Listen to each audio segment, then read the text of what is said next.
amigos, un gusto estar otra vez con ustedes compartiendo este video en el cual vamos a hablar de un gran autor ruso que tuvo enorme influencia en otros escritores. Me refiero a Anton Pavlovich Chekhov, que nació en la ciudad rusa de Taganrog en 1860 y murió en un balneario alemán en 1904. Balneario al cual acudió para aliviar los síntomas de la tuberculosis que lo aquejaba desde muy joven.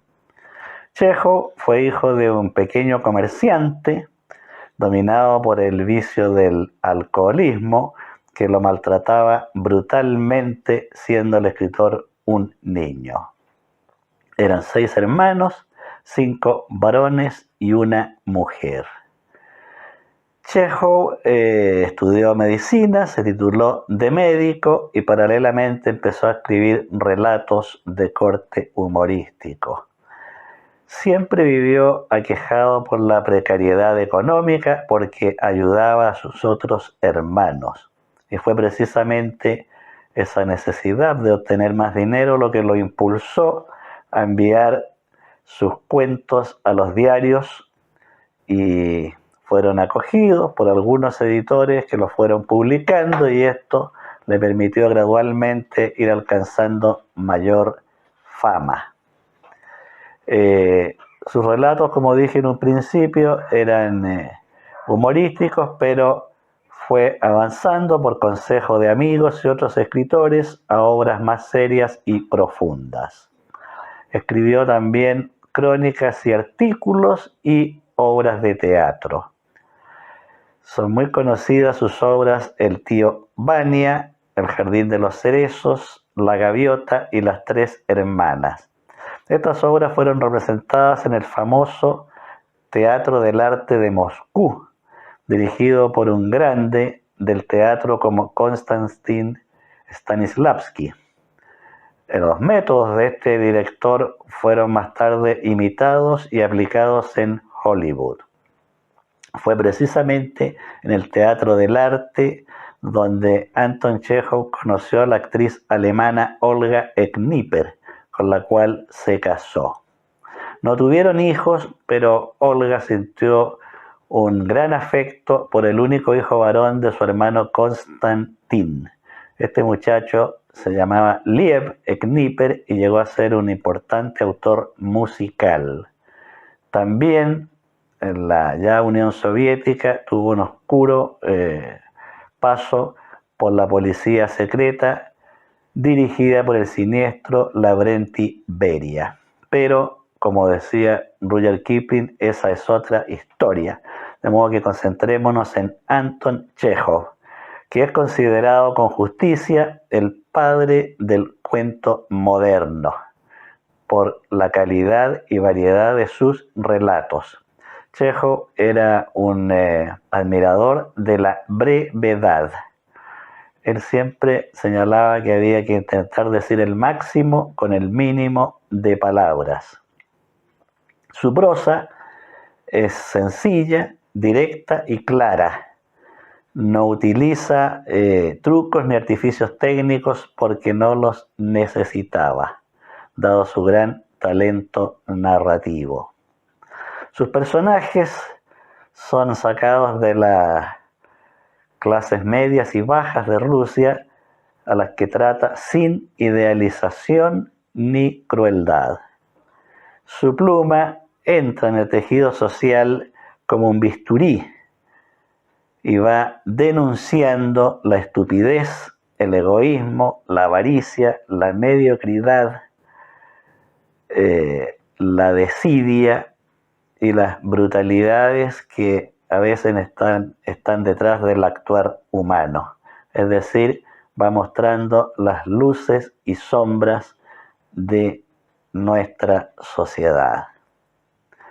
Entre sus numerosos títulos podemos mencionar La dama del perrito, La habitación número 6, El monje negro, Yonich, El orador, Exageró la nota, Banca, Un asesinato, El álbum, La coleccionista, Nombre de caballo, El gordo y el flaco, Un camaleón, El estudiante, etc.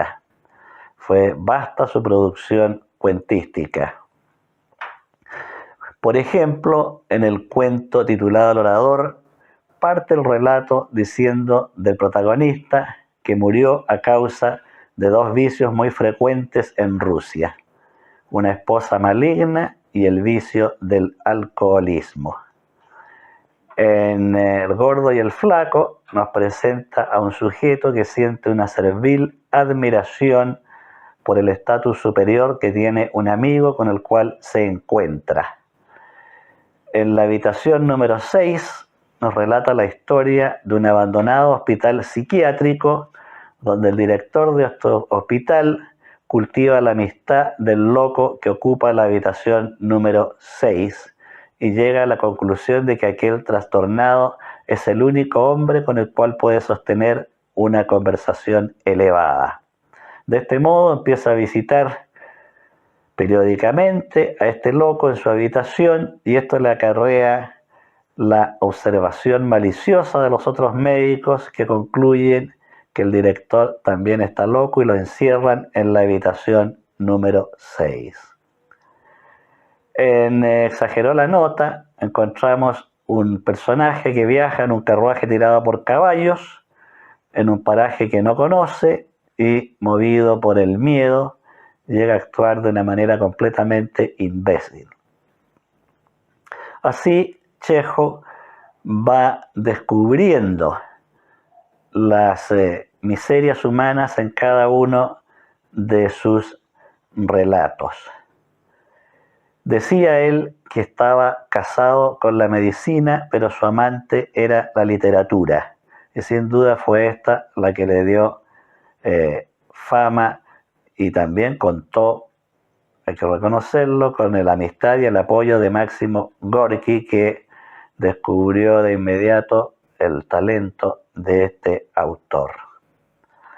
Chekhov es a la literatura lo que es Hipócrates a la medicina, es decir, un referente indispensable, y cualquiera que quiera iniciarse en el oficio de las letras debiera empezar leyendo y estudiando a este gran autor que murió tan joven, a los 44 años, a causa de la tuberculosis. Hacia sus últimos días podríamos decir que Chekhov estaba desilusionado del género humano. Y parte de esto se refleja en muchas de sus obras. Bueno, ahora los voy a dejar con dos brevísimos opúsculos de mi autoría. Uno lo va a leer Mariana y el otro Mónica. Ojalá les agrade y un gusto haber compartido con ustedes. Vocación religiosa. Cuentan las crónicas que los familiares de Tomás de Aquino, preocupados por su excesiva gordura y su total indiferencia hacia las mujeres, lo encerraron en una torre y después de instalarlo con las comodidades necesarias, le llevaron una joven prostituta a la que introdujeron desnuda en su habitación, permaneciendo al otro lado de la puerta para observar por el ojo de la cerradura.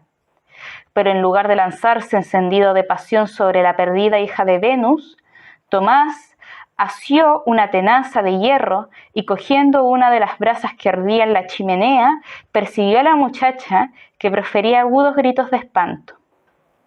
Entonces los primos de Tomás entraron en la habitación para salvar a la horrorizada prostituta, que salió llorando del cuarto y diciendo que la habían entregado a la furia de un loco. Esta experiencia tomista sería para su familia una de las pruebas definitivas de su vocación religiosa. Sin embargo, observado desde otro punto de vista, podría ser un indicador de un rasgo homosexual o una tendencia misógina.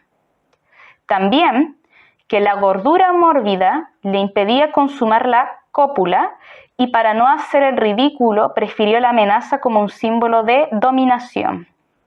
Por supuesto, sabios como Freud y Jung tendrían mucho que decir en este caso, que presenta aspectos de gran interés para analizar la psicología de una de las figuras más relevantes del siglo XIII, y autor de la Suma Teológica, que a veces suma y otras resta.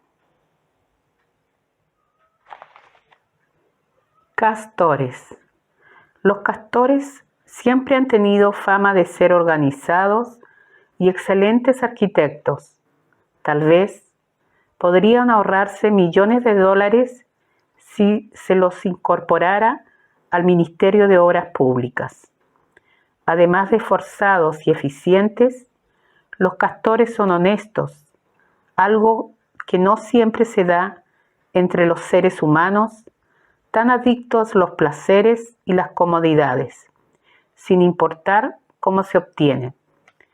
Por esta misma razón, los castores no hacen licitaciones y contratos fraudulentos, donde una parte de los recursos llega a la obra, puente, carretera, puerto, etc., y otra a oscuros rincones. Los castores no crean empresas paralelas, ni hacen triangulaciones financieras, y no trasladan millonarios fondos a los paraísos tributarios. Tampoco adulteran documentos, ni emiten boletas ideológicamente falsas. Los castores no ingieren bebidas alcohólicas, evitan los prostíbulos y las drogas, llevan una vida sencilla y ordenada. Estos maravillosos animales no se afilian a un partido político con el propósito de obtener ventajas, favores y cargos. Por todo lo anterior, recomiendo a los castores en el Ministerio de Obras Públicas.